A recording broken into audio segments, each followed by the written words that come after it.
T'imagines être entraînée toute ta vie pour devenir une agente? Le film commence à l'Académie Prescott, où une certaine Armand est chargée d'entraîner plusieurs petites filles afin qu'elles deviennent des tueuses. Dès l'âge de 3 ans, on leur apprend à utiliser une arme, et lorsqu'elles en ont 4, on leur enseigne la conduite façon Fast et Furious. On voit que tous les jours, les petites s'entraînent à distribuer des coups et à poignarder des gens. À un moment, on nous explique que, même si les filles sont orphelines, il leur est interdit de devenir amies entre elles, car Armand ne veut pas qu'elles créent des liens affectifs qui pourraient interférer avec leur travail. On découvre aussi que les petites n'ont pas de prénom, car Armand préfère les appeler par leur numéro d'agent. Ainsi, une petite est appelée numéro 83, clairement le meilleur nom de toute une vie. Un jour, Armand leur demande de poignarder un mannequin, et pendant qu'elles le font, la petite numéro 83 lui dessine un visage souriant. Armand lui retire alors le mannequin et le laisse comme le cavalier sans tête, en leur disant qu'elles ne peuvent pas désobéir à un ordre. La petite lui répond alors « Taisez-vous, madame ». Après plusieurs années, on voit que le numéro 83 est la meilleure de l'académie. Armand l'envoie donc en mission à plusieurs reprises pour tabasser des gens.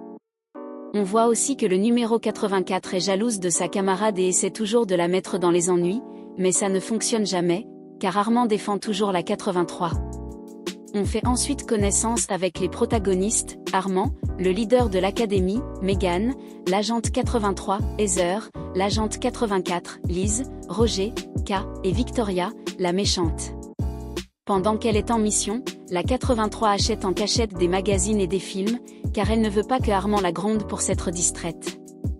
Mais 2 secondes plus tard, on voit que son plan échoue, car un complice remarque qu'elle est en train de lire un magazine en classe.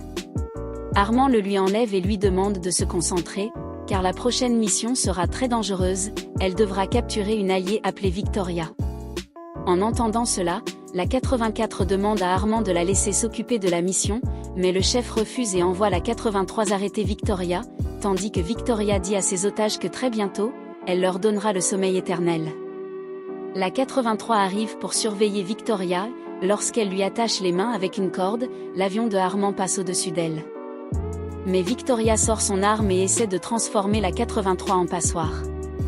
La 83 se débarrasse de ce qui la retient et tout part en vrille. Victoria monte alors dans l'avion, et Armand se rend compte que la 83 a disparu. Il essaie de la contacter, mais on voit que la 83 ne veut pas répondre, car comme elle a toujours rêvé d'une vie normale, elle va profiter du fait que personne ne sait où elle est pour quitter l'académie et se créer une nouvelle identité. Ainsi, la 83 s'appellera désormais Megan. Plus tard, Megan est transférée dans une nouvelle école, et, après avoir trouvé sur internet une famille chez qui elle peut rester, elle est très enthousiaste. Le lendemain, la famille Larson va la chercher à la gare routière, mais on voit qu'Alice n'aime pas l'idée que Megan emménage avec eux. Elle lui dit que, même si elles vivent ensemble, elle ne veut pas qu'elles se parlent.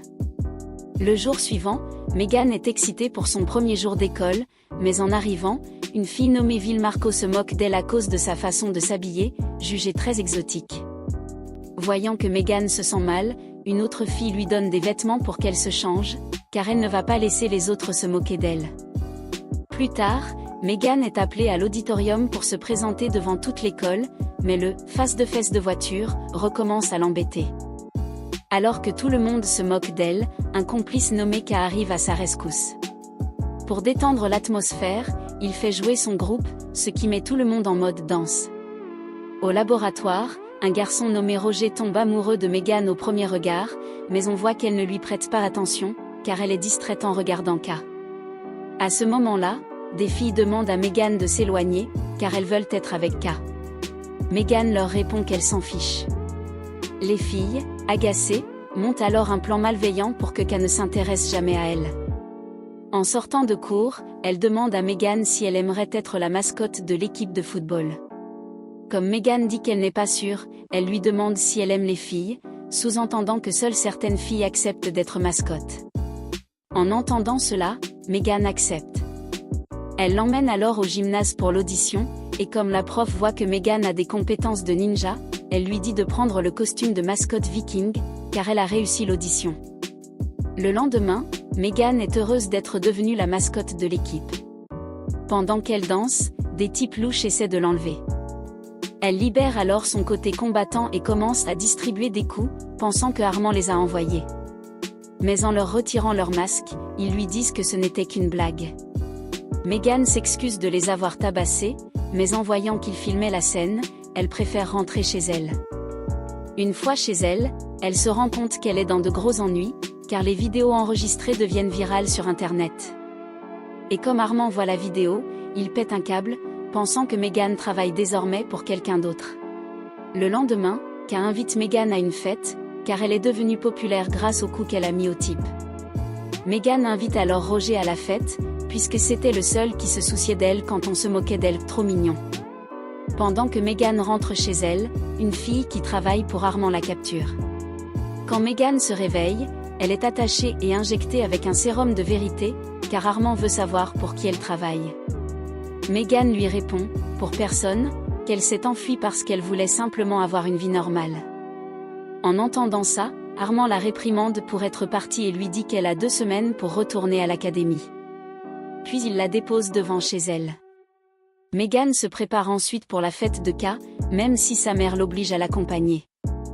En arrivant à la fête, elle a une grosse frayeur en voyant la 84, qui s'appelle maintenant Heather.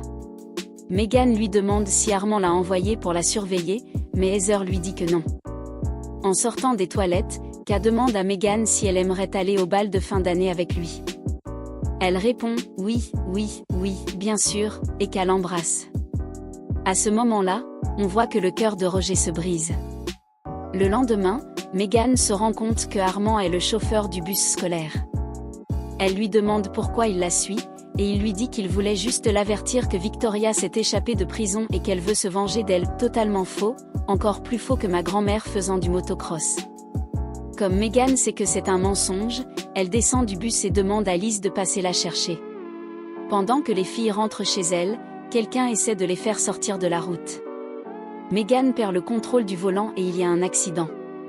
Quand elle va voir qui c'était, elle se rend compte que le conducteur a disparu après le choc. Après l'accident, Megan va à l'hôpital, où elle raconte toute la vérité à Liz. Quand elle lui dit qu'elle doit retourner à l'académie, Liz lui demande de rester, car elle aimerait être comme une sœur pour elle. Avec le temps, les filles finissent par bien s'entendre, vont acheter ensemble leurs robes pour le bal et deviennent très proches. En arrivant à l'école, Megan se rend compte que K lui a proposé d'aller au bal uniquement parce qu'elle est devenue populaire. Quand Megan veut demander à Roger s'il aimerait danser avec elle, Heather arrive et lui dit non, car Roger est sa cavalière. Megan passe alors en mode combat et lui dit qu'elles vont se battre à coups de poing. La vie, c'est des patates. Le chaos éclate, et après avoir planté Heather avec une banderille, les filles rentrent chez elles. En entrant dans la maison, Megan voit que Victoria est en train de s'en prendre à sa famille, et elle comprend que là, c'est vraiment la merde. Mais à ce moment-là, elle est obligée de lâcher ses armes lorsqu'elle voit que Liz a été capturée. Elle se rend pour qu'on ne lui fasse pas de mal. Quand elle dit que Armand va la rattraper à nouveau, Victoria révèle qu'elle a été la première à entrer à l'académie et qu'elle est en colère contre Armand parce qu'il ne lui a jamais permis d'avoir une vie normale. Mais à cet instant, Armand arrive au secours et lance une fléchette tranquillisant à Victoria. Megan le remercie de l'avoir sauvée. À la fin, Megan demande à Armand de lui prêter un hélicoptère. On voit alors qu'elle part à la recherche de Roger, car elle s'est rendue compte que c'est lui qui peut vraiment la rendre heureuse.